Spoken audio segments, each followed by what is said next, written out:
Un conflit sur le salaire est au cœur du litige entraînant le déclenchement de la grève de dimanche par les paramédics affiliés à la CSN.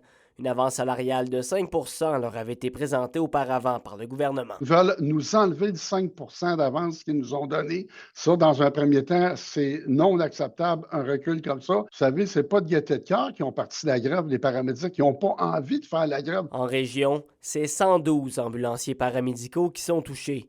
Le syndicat des paramédics de l'Abitibi-Témiscamingue, nord du Québec, se veut rassurant quant aux mesures de grève utilisées. En commençant, on va réconforter la population. Il n'y a aucune mesure de grève qui vont toucher la population.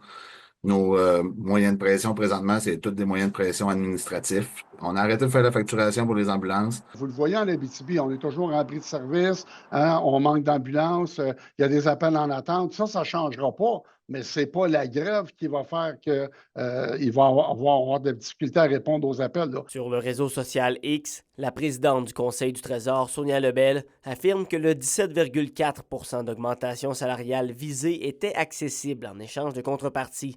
Mais certaines de ces concessions affecteraient le régime de retraite des paramédicaux, d'après la Et CSN. aussi parce qu'il n'y a pas assez de gens dans la profession, puis ils veulent les garder.